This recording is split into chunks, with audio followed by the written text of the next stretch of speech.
You just heard Condemned to the Gallows from To the Death demo by Voivod. This is Rec Metal Podcast. I'm Mark. And I'm Jason. And we are about to take a cosmic journey through the universe with our good pal, Mr. Jeff Wagner, who we heard back a few months ago, maybe almost 6 months ago at this point, on the mean deviation two-parter that we did. And he is a self-avowed Voivod expert, and certainly knows a lot more than we know about probably one of the most innovative metal bands that's out there. So, Jeff Wagner, are you there? I am there. I am here actually, and you're there. Well, that's a very existential question as we explore existential bands. So why not? It's very fitting. Sure. And I don't do anything but two-part shows with you guys. It's like a double concept sort of thing where we got going on here. So I really appreciate that. Well, you refused to do a one-part show. You're not that kind of guy, you know. So jokes aside, you can't do a single show in Voivod the same way you couldn't do it on Napalm Death. Too long of a history. Too much change. Too many fluctuations. Yeah. And that's what makes it cool. We were, before we started recording, talking about bands that you don't expect change out of, your Bolt Throwers and some of those types of bands. But Voivod, I think, is a band that kind of garnered a reputation, and we'll let you obviously talk more about this, but pretty early on in their career that they were not going to be predictable. That's for sure. Yeah, and the guys in the band themselves were very adamant. They knew that when they started the band, that their talent was a bit limited, but they all had in their head that they were going to progress. They knew that. They had kind of a long range plan, sort of the same way Celtic Frost did. Yeah. So yeah. But so tell us. I mean, I guess before we get into the band themselves, I mean, obviously for the people that maybe haven't heard the Mean Deviation two-parter, I guess a little bit about your accolades as a Voivod person. Or in terms of like how I discovered them, and just who you are in the metal scene and some of that kind of stuff, Oh God! Obviously, an important. Let me. I'm going to turn that off. We just blew that. Hey, that was awesome. This is real live podcasting, people. It's raw. I'm shutting it down. I just got a magic jack and I forgot to shut it down. Well, that was probably just some kind of bizarre alien sounds to sort of add to the aspect of Voivod there. So sorry about that. Oh no, that's okay. So tell the listeners, I guess, the Jeff Wagner story in a short little burst here. Yeah, I'll try to make it as short as possible because it's not very interesting. But just in terms of what I've done in music, or sure. I mean, you were associated with some of the. Yeah, big... I've worked for a variety of record labels: Relapse, The End Records, Century Media, and I was an editor at Metal Maniacs for 5 years. I did my own fanzine. I actually met Mark when I was at Relapse. He was there for a time. Let's see, what else have I done? I wrote a book called Mean Deviation, which is the first and so far only book on progressive metal. And, even before I got into the industry as a industry geek, I was a fan. And Voivod was one of the first bands in the 80s, sort of beyond that FM metal stuff that I was into, whether it was Judas Priest or Aerosmith or whatever, early 80s stuff. Voivod was really the first band that I think I really latched onto in terms of, wow, there's something more out there in this quote unquote underground. And they seem to have like that kind of cult fan base. We were talking about King Fowley before from Deceased and what, yep. If you either love Voivod or you're kind of not really into it almost, it seems like. If you're really into them, you're really, really into them. And I think the fact that they were always ever-changing was really exciting as a fan because you just never knew it was around the corner, although you knew it was a change and you knew it was going to be kind of fresh and different every time. And they also had a bit of a continuity thing going on with their concept and the whole Voivod story and Morgothland. But anyway, Voivod were not only sort of this really alluring kind of entity because of the characters and the personalities, but what each guy brought to the band seems so crucial in terms of performance and songwriting. So I've always kind of likened that to like a Beatles or Kiss sort of thing where you've got these four guys and they're all pretty much equals, right? Yeah. Rather than having a leader like most bands do. Voivod was just these four characters that really were crucial to the sum, that equaled Voivod. So And who are these 4 characters, I guess, as we introduce the band? Yeah, sure. I mean, when they were only ever known for quite a while, actually, as Snake on vocals, Piggy on guitar, Blackie on bass, and Away on drums. And I was always intrigued with the name Away, too. Like, well, that's really weird. You know, it's just so strange. Like, that's not, you know, why is he called Away? You know, and it just as a 14-year-old getting into War and Pain, it was, you know, the whole thing that was something that really kind of sucked you in, I think.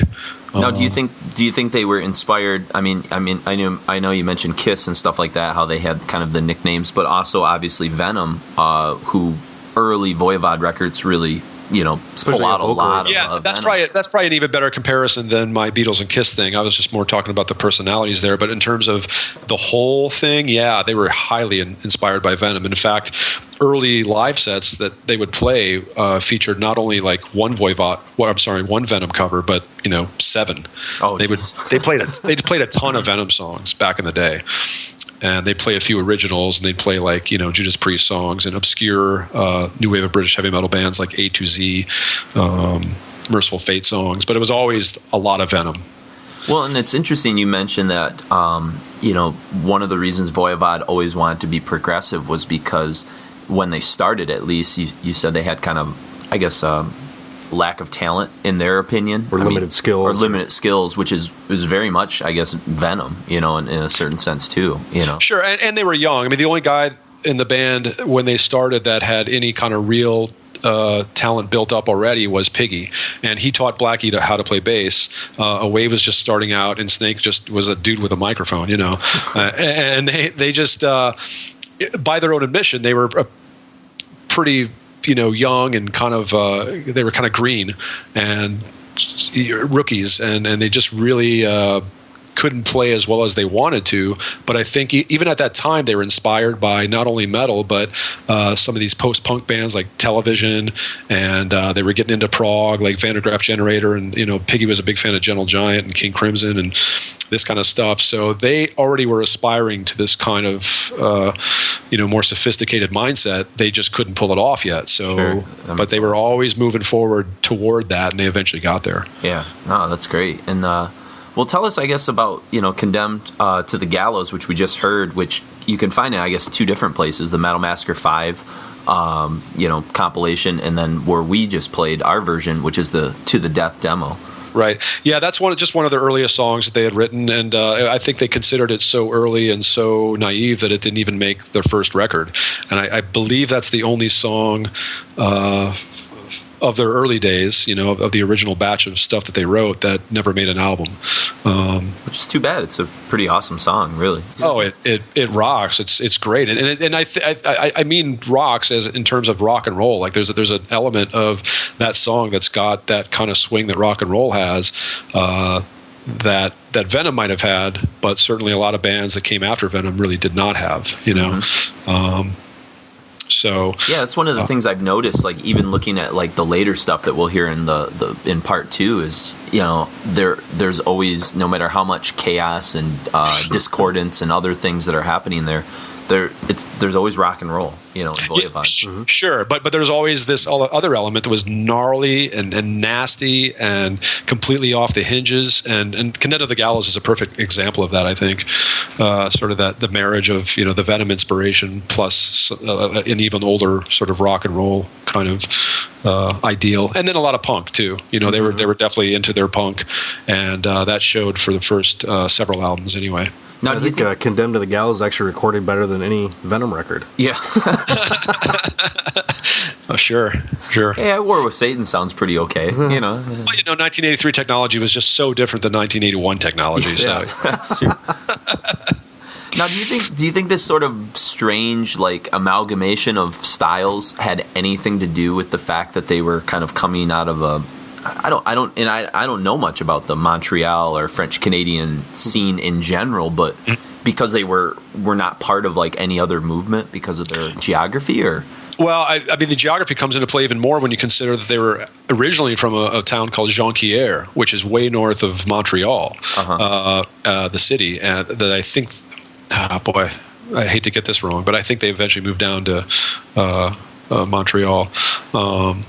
but Jonquière was a very small industrial town, and Away likes to tell the stories. And this is, one of my favorite sort of bits about Voivod is that they would go to sleep like listening to the sounds of this industrial, the factories that they were living around, and would certainly give Away visions in terms of his artwork, and gave them an idea in terms of music as far as like sort of replicating what they were living around. It's just being a product of their environment, and their environment was just kind of this gray industrial city. And if you listen to their early music, it's a pretty much a mirror of that. Yeah, it's pretty grimy, So they're very much a product of their environment. And I also think, I know from growing up in a small town myself, if you get obsessed by music, you get obsessed even more because the distractions are less. Yeah, this becomes your world. And I think for the guys in Voivod, they were really excited by punk and early metal and prog rock, and then you get these factories in the background and Away's artwork and the vision that they had. It was just it was it's a very lucky convergence of a lot of different factors that eventually became Voivod. Yeah, it's almost evocative of like what the beginnings of like say Black Sabbath in Birmingham, with the industrial factory as the backside to some of that, Totally, yeah, good call, totally. And I mean, Mark and I can relate to that as well as Chris can, coming from Mount Pleasant, which has a college there, but there's really not a whole lot of culture or anything happening in those crossroads, and so it was easy to get lost in extreme, especially start finding like listening to extreme metal, and it's just like digging deeper and deeper and deeper, and it's before internet, it was even more difficult. So it was like okay, let's put these letters together, let's send all this stuff out, all this correspondence, travel. It kind of adds to the passion, and I'm sure that's what those guys sure. I mean, if you're that age and you're in a town like that, you kind of like that discovery of that music becomes your world. Yeah. You're not as turned on by the real world as you are by this kind of like sort of artificial world of music, and which is of course also very real, but you know what I'm saying. Yeah. Elevated world. Yeah. Now you said that the To the Death demo is actually being reissued here pretty soon, right? On Alternative Tentacles Records, which is Jello Biafra's label. I'm sure a lot of people know that already, but that's really interesting, and I think it speaks to Voivod's sort of punky roots, and the fact that Voivod have always had fans outside of the metal spectrum too. They were one of those, kind of like a Napalm Death or a Carcass, that you'd get a lot of people that don't generally make metal their main meal, but they'd be into this certain band, and Voivod was always like that. So I think it's kind of appropriate at the end of their very long sort of arc with Piggy, and of course he's gone now, but it's kind of an appropriate ending to that, so they can kind of move on with their new guitarist. That they would release this great demo. I mean, I know a lot of demos get reissued, but man, this one totally needs it. Sure. It's worthwhile. Yeah. I mean, there's some demos that you hear and you're like, oh, that's cool, and it's got that kind of like, I don't know, that appeal of like, well, I've heard it, but it sounds like crap. It's nothing I'd actually put on. Whereas this totally. Like you could listen to. It's like the Nihilist demos. Yeah, to the death. Yeah, exactly. To the death, and it's a long one. It's like 16 songs or something like that. There's a couple cover songs, but most of them are 2 Venom covers actually. But most of them are originals that ended up appearing on War and Pain and Roar, their first 2 albums. And they're just, but they're not the same versions. They show a very, very young Voivod, and it's just blistering in terms of its energy and its youth. And I can't wait for the reissue. Yeah. Well, and it says according to the website, November 22nd is when it comes out on CD or double LP. So. Yep. Just in time for the holidays, kids. So, and I'll be buying both formats for my Christmas present to myself. Nice. So then we go from this band, and is it when they get to Montreal that they start recording the stuff and start putting out War and Pain and Roar and no, they were still in Jonquière. Boy, I'd have to look up as to when exactly they moved to Montreal, but I believe when they recorded War and Pain, they were still pretty much a Jonquière band. Okay. And it was probably between War and Pain and Roar that they moved, and they eventually ended up recording a few albums in Germany because Noise Records they were on Noise Records. Mm-hmm. We can get into that in the later, but they eventually became sort of more of a provincial band rather than a small town band. Okay. Was there any kind of scene in Montreal or in Quebec of metal stuff? I mean, I know there's the the stuff like Exciter and some of that was happening. Oh, sure. You had a band there was a band called Vor, Voor, who kind of started up.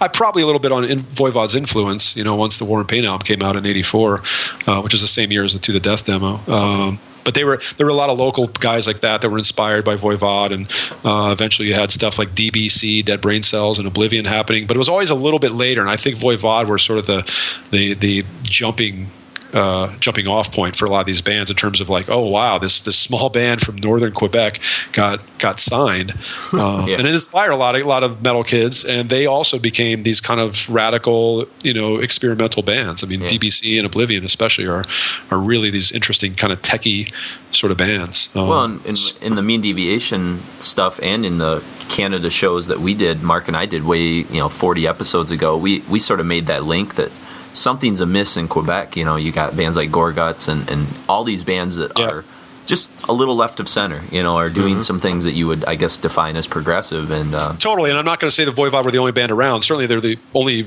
remarkable band out of Jonquière, especially at the time. But once they kind of got signed to Metal Blade and got War and Pain out on that label, started doing a little bit of touring, and really had an impact and an influence. All their other sort of metal friends and just metal fans up there, became inspired. And I think that's why they were all left of center, because they were inspired by a left of center band. Yeah. If you talk to any of those guys, Gorguts, DBC, Oblivion, Cataclysm, they were all, all the kind of left of center bands at that time were inspired by Voivod, for sure. All right, so let's get into, tell us kind of how War and Pain and Rrröööaaarrr, these first two records, which are their raw sounding records, like what's, I guess, the backdrop to these, in your opinion? Well, War and Pain was just, most of these songs they'd been played live, and they recorded them on demos. So they got into a studio, they recorded pretty quick, and I think Away likes to call the drum sound, or call the drums that he used on a War and Pain record, like a Mickey Mouse drum set. But that whole aesthetic of that raw recording, like a la early Sodom or Destruction or Hellhammer, War and Pain fell right into that in '84, and but they also still, again, had a bit of a difference. I think Piggy's playing was quite a bit more informed by rock and even progressive rock to some degree. And that's a really listenable record. I mean, it may not have been considered so back in the day. I remember it sounding like just black hell when it came out, and just being so into that, like, and hearing the difference too, hearing how that was different than Slayer. Yeah. At the time, I think I was familiar with Haunting the Chapel as a kid, and that was one thing, and then War and Pain had this sort of oddball difference. So that was all very intriguing. And if you want to get into Rrröööaaarrr, the next album, they had done enough touring by that time, and they had sort of worked their way into the global sort of metal thing by 1985, say, that they were wanting to outplay and out-intensify and just outdo everybody in terms of speed and chaos. And again, that's Rrröööaaarrr is an example of Voivod just having almost too much ambition, because, again, by their own admission, they say that Rrröööaaarrr, we wanted to do all that stuff. We wanted to be way more intense, wanted to be way faster, but we lacked the ability to really pull it off. That's why Rrröööaaarrr sounds like just it's kind of a mess. I mean, in a really great way, it's a mess. And the track that we're going to listen to, Horror, is probably the best example of that. There are a little more straightforward songs in the album, like Hell Driver, or everybody's favorite Fuck Off and Die. Yeah. But Horror, but I didn't play that. I didn't play those because I wanted to kind of show the absolute mess that Rrröööaaarrr is. Just the band being so cantankerous and over the top, and just sounding like they sound like a train coming off the rails. And actually, if you look at the album cover, the record sounds like it looks. So yeah. So that's the stew of early Voivod, basically. I think. I mean, in a nutshell, okay. There's so much more to it. But I think to use this stupid adage that I'll use, but the music speaks for itself for sure. Anything to say about Live for Violence, which we're going to play off War and Pain first here? Again, I picked that because that's one that maybe not a lot of people know. A lot of people do know the song Voivod. They know the song Suck Your Bone. Maybe that's kind of infamous. Obviously, Nuclear War, which both the song Voivod and Nuclear War lasted into their live sets forever, through all their incarnations.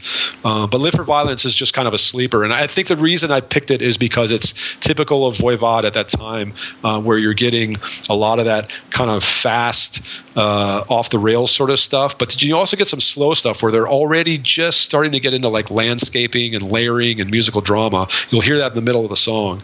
And that, of course, presaged, what they would tend to do a lot more on later albums. And Snake sounds completely weird on this. I mean, he's singing in English, but you'd never know it, and that's kind of like the charm of him at this point. So yeah, it's a great song. Cool. All right, well, let's get into our first full set of music here. We've got Live for Violence from 1984's War and Pain, Horror from 1986 Roar, and then we're going to end with Killing Technology and talk more about that song and that record when we come back.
Oh no! What do you see?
That was Killing Technology, Horror, and Live for Violence from Voivod's first 3 records, I guess, there. And Killing Technology, Jeff, is definitely a huge leaping point for these guys. And the first of many, but I think this is the one that I don't know, it probably exploded these guys onto a lot of people's radar screens, that there's something more to the band than just this raw, sort of violent, Venom-based kind of sound.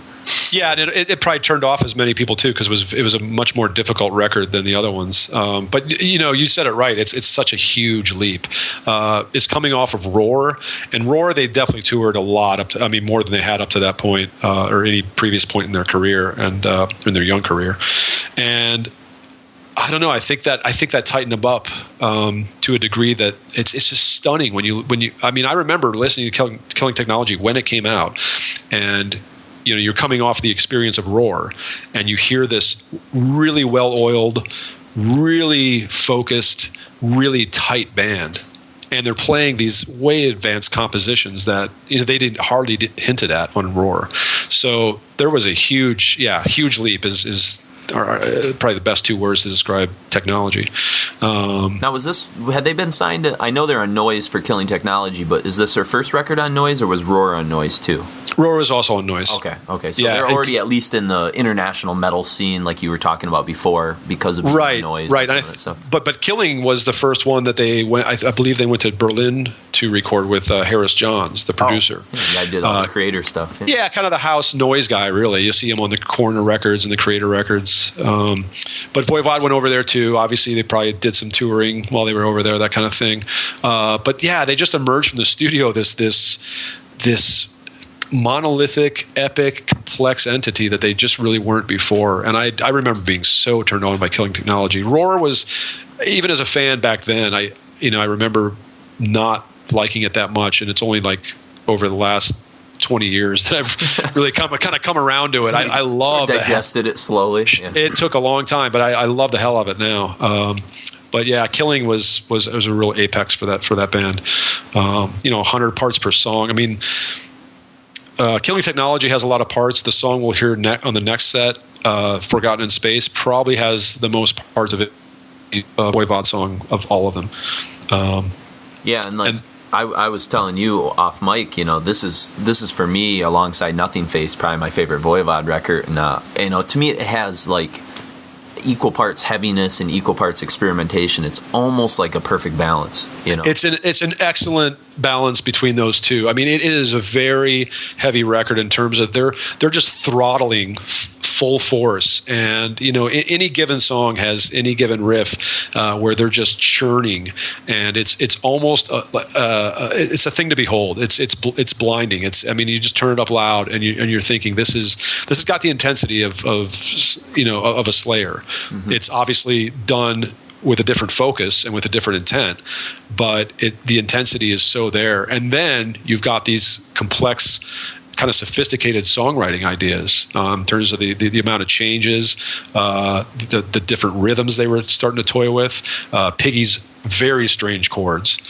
And I think if we're going to talk about the sort of musical meat of the album, Piggy and Blackie at that time were listening to composers like Bartók and Shostakovich, these sort of Eastern European guys, and that's why I think. And in fact, Alway told me when I was doing an interview with him for the book that they actually kind of lifted a few ideas pretty liberally from those guys, but transposed it obviously to the intense metal that they were doing. And I think that's why that Killing Technology has that grandiose kind of symphonic layer. And when I talk about symphonic here, I'm not talking about Stradivarius. I'm talking about, they were really or Yngwie, who was one of the first metal guys to bring a heavy classical influence into metal. But Voivod were playing this very intense metal, and then just applying these sort of somewhat avant-garde composers to their music. And they ended, to this noisy, extreme, dissonant metal, and they ended up with this what is Killing Technology, and that's why it still sounds so epic to me. After 1,000 listens, I'm just still transfixed by it, because it's something they hadn't achieved before the album came out, and they really didn't stick with it either, because they never would. They would always move on. So it's a very singular and pretty special record. So well, and you mentioned the dissonance, and where that's kind of this element that now from pretty much Killing Technology on will be this really super important ingredient, I think, to Voivod's sound. Where were they drawing on that? Was there any other band out there in the metal world that was using dissonance in that way, or? Not in the way Voivod was, and I think they were they were getting it from non-metal influences. Actually, I don't think they were listening to a whole lot of Hellhammer. Yeah, I think they were. I mean, they may have been, but I don't think their influence was coming from there. I think they were listening to, again, Bartók, Shostakovich, some of these avant-garde composers, and also they were into this post-punk stuff from the late '70s, early '80s, like Magazine and Television, which is based a lot in dissonance. You know, exactly. Lane's guitar, stuff, especially on Marquee Moon. Exactly. So then fuse all that with Piggy's love of Robert Fripp from King Crimson, and Gary Green from Gentle Giant, and just a kind of broader prog rock spectrum. Steve Howe, I'm sure he was into. Then you've got a guy that's probably playing some very, very fucked up weird chords in metal, and that's what he did. And they became what are nowadays known as Piggy chords. And you'll hear a band, you'll hear new albums, and you'll think, oh, that's a Piggy chord. Mm-hmm. All these kind of sevenths and ninths and augmented fifths and blah blah blah and all kinds of weird shit that I don't even that's already starting to go over my head. But that was Piggy. And then like the other aspect of their dissonance came from, I just think, that really over the top youthful energy that they had, and of course Blackie's bass tone was really distorted, became known as blower bass. Again, he put his stamp on a certain sound, and Away's pummeling drumming. It just really all kind of like came together in this sort of like, it's almost like a concrete mixer that sounds beautiful. I think that's a good way to describe them at this point in their career. Well, and 87 also seems to be, I mean, it's a strange year because this is a kind of a watershed moment for, Celtic Frost is putting out Into the Pandemonium the same year, and it seems as if there's these two bands that came out of such extremes that are now, drawing on so many different influences. What kind of shockwaves did, you said Killing Technology had a lot of people that hated it, had a lot of people that liked it. I mean, what kind of shockwaves or after effects did this create, I guess, in the metal scene? Yeah, I think Killing Technology didn't have I might have misspoke. It didn't have as many people that hated it as just did not understand that they were like, what? It had, there were moments on the album where there's like this weird robot voice, that had stuff like that just wasn't being done. It wasn't quite as radical as Into the Pandemonium, therefore it wasn't as hated. I mean, Into the Pandemonium totally drew a line in the sand, whereas Killing Technology was kind of more of this. The evolution made a little more sense. It was a little more linear, little smoother flow in terms of their discography, whereas Into the Pandemonium was divisive. Sure. Okay. Right away, because it was so radical. It was such a left turn. So I think, people heard Killing Technology as kind of like, oh, this band is really progressing really quick, but they're not trying to consciously be avant-garde, where I think Frost were consciously trying to be avant-garde. Yes, they were definitely trying to push buttons on purpose, Exactly, whereas I think Killing Technology is a very natural kind of album for them. Voivod really never did anything that wasn't natural to them, I think, until, I think Negatron was perhaps a little bit contrived, but we'll get to that later. Sure. But I'm not sure if that answers your question. But. No, yeah, absolutely. I just didn't know. It seems strange that these I don't want to say watershed records, but if something was in the water around 1987, where like people were just kind of getting bored with traditional metal, or if it just is kind of coincidental that these two records kind of came out around the same time. I think it's just it's coincidental that you have these two factions, one from Switzerland, one from Canada, hugely inspired by all kinds of different things within and outside of metal, and they ended up coming out with these two albums in the same year. I mean, in my book, I made a point to dedicate one chapter just to Voivod and to Frost, because I think those two albums that we're talking about that came out in the same year, 1987, were a total jumping off point for any extreme band that did anything interesting or eccentric or experimental or progressive with metal from that point on, because there was really nothing like this before then. Now, do you think like something like Killing Technology, like, because I know these guys were fans of Voivod, that's why I'm bringing this up. Did this have influence on, say, like when Metallica made Injustice for All a year later, which is very rooted in progressive, stuff? Or Do you think It that's is. just kind of an odd connection that doesn't? I think that's an odd connection. I think by that time, Metallica's heads were in a sort of a different place, and I don't think they were probably paying too much attention to Voivod. I think Jason Newsted was, and I think that becomes apparent in Voivod's history later on that he was a huge fan. But he, as we know, he didn't do a lot of writing on that album. Yeah. How do we know that he even played on it? You know, so is there bass on that record? Right. There's your question. Right. So then a year later, Dimension Hatröss comes out, and it kind of continues along the same path, but it's more, I don't know, it's less metallic, I guess, in some ways. I mean, I guess tell us your impressions of that record. So before I do that, I want to go back and say that Forgotten in Space is the greatest thing ever of all time in space and dimension. So I just want people to really listen to Forgotten in Space, because that's the next one we're going to play. Okay. And that's to me one of the greatest achievements in metal. Genius. Period. So, thanks for letting me get that in, guys. Hey. It's very important. I love that song more than you know. Is it fair to say that's your favorite Voivod song of all time? Probably, if I had to pick one. Okay. If I'm pressed, I just think that's an example of their genius early on. Yeah, Dimension Hatröss to me is as much of a leap forward as Killing Technology was from Roar. I remember being just absolutely shocked, and having friends that had the same reaction when we put on Dimension, because even though there was an intensity to it, they were starting to sort of smooth out some of the edges. Snake was not really yelling anymore. You know, he was sort of like sounding a bit more robotic, a little bit more melodic. It's even quirkier. Like, the riffs are quirky. It has a nervous energy to it.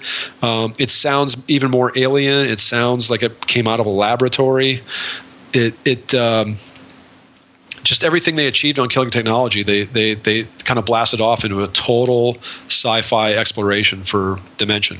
And where did some of those elements come in, I guess, from going from, Fuck Off and Die to the stuff that you're hearing on this pair of records here? The science fiction kind of stuff. I don't know. And I wish I had an answer. And I think that's the beauty of Voivod, is like they progress so quickly. I mean, we have 2 years of evolution between Dimension Hatröss and Roar. Yeah. And they hardly sound like the same band. Yeah. And that's the thing. I think they're just inspired by, okay, we've still got the same 4 guys. We're growing together as a band and as talents and as visionaries. If I don't want to sound too highfalutin there, but they had this vision for the band in terms of concept, in terms of image, artwork, and obviously for their music as well. And I think they were just all vibing on the fact that they were busting down a new barrier every time they would write a new song and record a new album. And I think that's, if you've ever been in a band and you reach a new plateau in writing or your chemistry together, it's really exciting. And I think they were just like on the top of the mountain at this point, like, wow, what else is there for us to explore? Let's keep moving forward. Let's not go back and do what some fans want us to do and do a War and Pain. So I think it was just all inspiration within the band. How can we challenge ourselves to make these crazy maze-like compositions, and they just kind of kept that going for a long time. So there wasn't like a conceptual approach that they were taking. They were just kind of naturally doing these thematic records like Dimension Hatröss, or do you think they were just focused on the same aspect of technology, its effects on humanity and things like that, or Well, I think the lyrical stuff that they were exploring, Killing Technology looked at like almost real world stuff and how the truth is stranger than the fiction kind of thing, where things are happening in this world that might as well be out of a sci-fi novel, know. And that was all really interesting, and I think there's a really great lyrical concept on that album. But then Dimension Hatröss is completely out of this world. Is not rooted in reality whatsoever. I mean, lyrically or musically. But I think what happened was in fact, I'm pretty sure I know what happened, where the band was writing the music, and then the music would tell them where the concept would go in terms of the lyrics.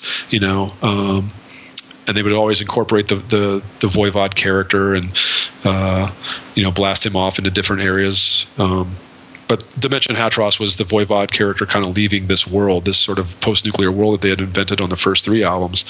But I think the music came first. I think that's what you're getting at with your question, is that the music led where the rest of it would go lyrically and conceptually. Cool. All right, well, let's see where it goes here. We've got Jeff's aforementioned Forgotten in Space, so listen closely to the genius of that, and it's certainly one of my favorite Voivod songs as well. And then we got Chaosmongers from Dimension Hatröss, Cosmic Drama, and then we're going to end with the self-titled cut from Nothingface.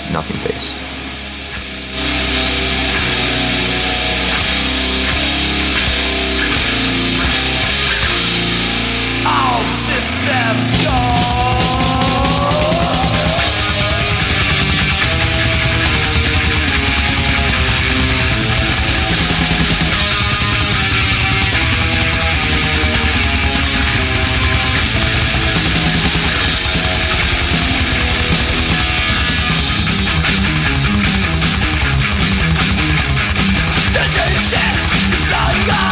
From the ground to all of sight.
consciousness of somebody. A film molecules through my body.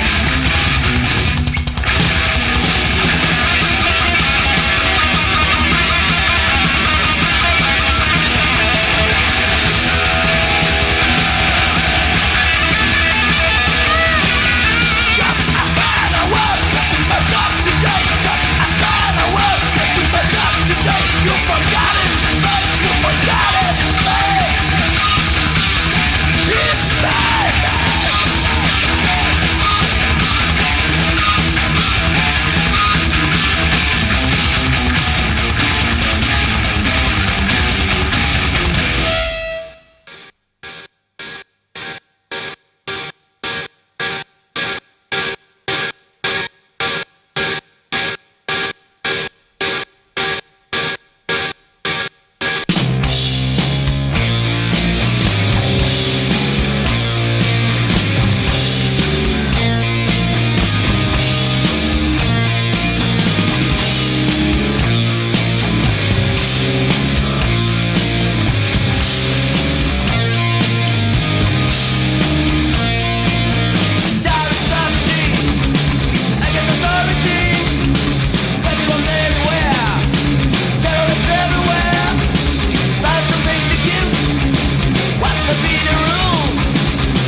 Revolution is near.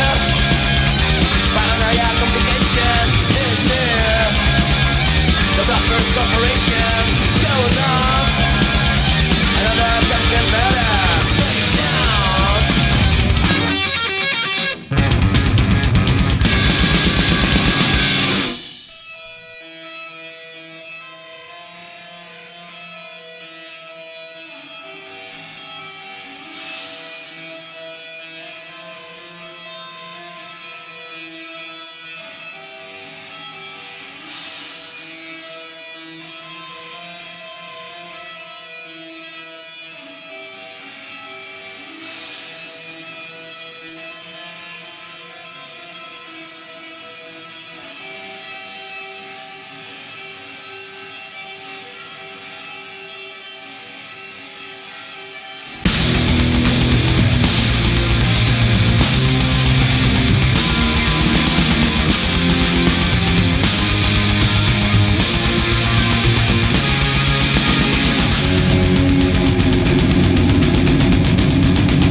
That was Nothingface, Cosmic Drama, Chaosmongers, and then we started off with Forgotten in Space. And we just, how to approach Nothingface, which again, you're talking about this evolution. If we go from 1986 with Rrröööaaarrr, now we're 3 years later and we're already at Nothingface, which is a pretty incredible place to be.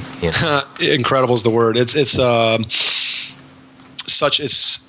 almost like it's a different band. Yet if you'd been following them, it sounds like Voivod.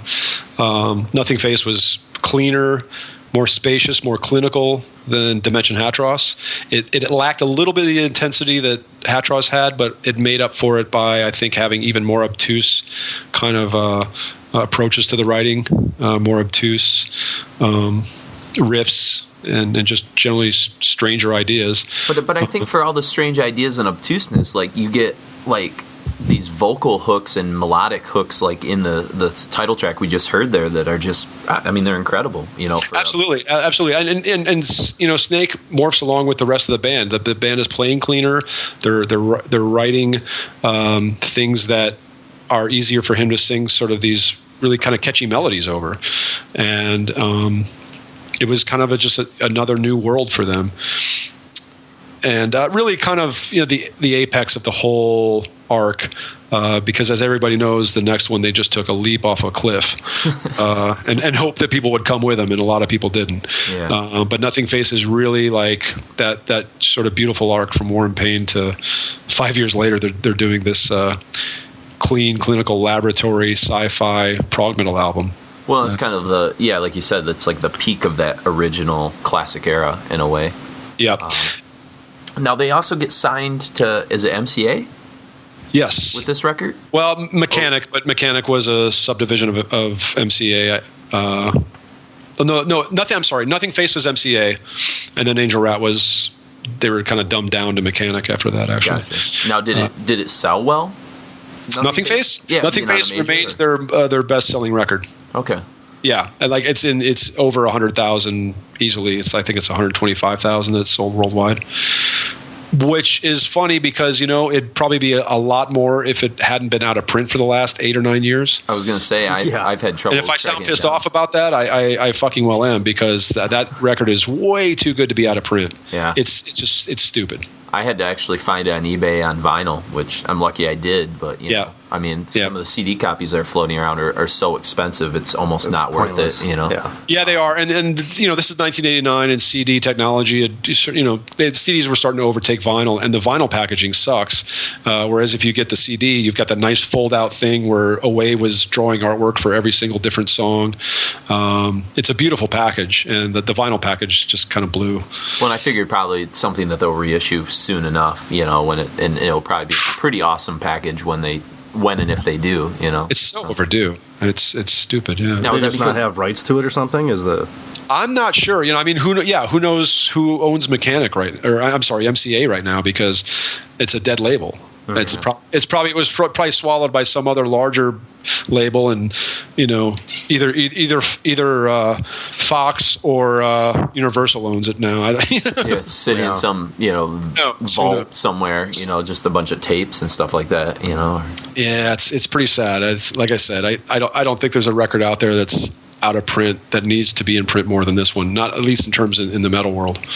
Now, where were some of these, I guess, were they bringing in, we've mentioned some of the post-punk stuff and some of the other kind of outside metal roots, the classical stuff. Were they bringing in, I guess, starting on this record especially, a lot of more indie, alternative kind of band influences? Or do you think that was just them evolving to sound something like those bands sometimes? Well, they were always eclectic listeners, and that always, reflected in their music. So, yeah, that's definitely there. I don't think I can name a particular influence that we could point to and go, oh, that's why Nothingface sounds that way. I mean, and they were also still into prog rock. I mean, the Nothingface was the first album that they put out that had a cover song on it, and it was a Pink Floyd song called Astronomy Domain. I'm getting ahead of myself. And Astronomy, was from the very first Pink Floyd album, and quite honestly, like, this is one of the few cover versions ever that I've ever heard that I thought the cover was way better than the original. Yeah, it holds its own, for sure.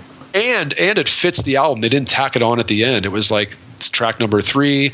It sounded like an original, and so to get to your question, yeah, I think there's still a lot of prog influence going on there as well, or psychedelic influence. If you don't want to call Floyd a prog band, they were certainly a psychedelic band. No, I could see more of a psychedelic influence on Nothingface than indie rock. Now that you mention it. Sure. Yeah, definitely. I mean, I wouldn't be surprised if they were listening to like, was it 13th Floor Elevators or something like that? Yeah, Roxy Erickson. Yeah. So. Yeah, absolutely. So it's obviously a pretty eclectic record by an eclectic bunch of listeners. You can't make that kind of music and sort of be very narrow in your listening yourself. Yeah. Now, before we, I guess, close things out for part 1, do you have, like, I guess, specific things about the song Nothingface or about Into My Hypercube, the song we're going to sort of end part 1 with, that you'd like to sort of mention, or why you picked these particular songs? Or Nothingface is a nice little capsule of the whole album. It's a nice, and that's why it's a nice title track too. But it just kind of has everything in it that Nothingface does as an album. Into My Hypercube to me is a bridge. It really shows the increased melodic tendencies of not only the music but of Snake and his singing at that point.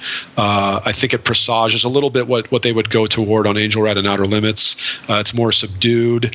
Yet you still get some pretty difficult riffs going on in there as well. So but yeah, that's probably why I picked those. All right, cool. Yeah, and they're some of my favorite tunes on the record. I mean, Mark, I know this is one that you're not as familiar with. Have any absorption over the last couple weeks? The thing is, yeah, I definitely, because I'm probably bigger fans of War and Pain, the earlier ones, which sounds weird, but I mean, I really didn't listen to Voivod. I mean, I've heard them, in years past or whatever, but as far as like actually buying stuff, the more raw, really abrasive stuff is what I've kind of like glommed onto. But so if I just like let my iTunes library go, as soon as I get into Killing Technology and Nothingface, I can get like a vague kind of indication of what those albums are, but I play them straight through. Yeah, and so I'm not paying attention to song titles or anything. Yeah, I can see that. Yeah, and Mark's consistent in that he's always liked the more, I guess, raw, roots-based kind of music or something. Yeah, sure. And Voivod appealed to so many different kinds of metal fans, and there are metal fans out there that like just about everything they did. I'm probably one of those. And then there are people like Mark who like the really early stuff, and then there are people that kind of latched on to that middle period where like Nothingface and Dimension Hatröss, where it's the most proggy and difficult and complex stuff. So it's no wonder their fan base is so broad, because their music is so broad. I think, as you age too as a listener, you can kind of go back and reappreciate and rediscover this other stuff that you might not have initially liked right off the bat. Absolutely. I mean, we'll get into this, when we talk about Angel Rat in the next show, but Angel Rat has probably more fans now than it did when it came out, because a lot of people needed a lot of time to get into it. Sure. Plus, it was almost ahead of itself, which we'll talk about too. It was a shock for a lot of people. For everybody. All right, well, let's close things out here with part 1. We appreciate Jeff, obviously, for joining us once again. It's always great to get another fellow metal journalist who has a very intense appreciation and great knowledge base on a band like Voivod or progressive metal in general. Sure. Well, thanks. I could talk about them for days. Great. Well, we're gonna get you back here for more. I'm trying to do it for sure. Yeah, just trying to do it. So let us know what you thought about part 1. Shoot us an email at requiempodcast@gmail.com. Check us out on Facebook, Mark and Jason. If you'd like to be an executive producer, you can go to our website, requiempodcast.com, and become an executive producer. If you'd like to leave us a star rating on iTunes, that lets people know right off the bat this is a good show. Yeah. So far I think we're 5. We still have five stars. Yep. So we've got 36 reviews on there. So. And the book Mean Deviation has a lot of stuff on Voivod. It does, yeah. And check it out at bazillionpoints.com. Yeah, bazillionpoints.com. Mean Deviation. We'll talk, obviously, a lot more about the book, I think, in part 2, because I want to... No, we don't have to. You guys have done plenty. No, I expect it to when we get to Angel Rat, for sure. So Sure. But, okay, Jeff, well, thanks for joining us for part 1. Hopefully you stick around here for part 2, or else we really don't have a part 2. I'll hang out in Michigan for a while, sure, man. Okay. All right. It's an awesome place. So for Requiem Metal Podcast and Voivod Part 1, we've got Into My Hypercube from Nothingface. I'm Jason. And I'm Mark.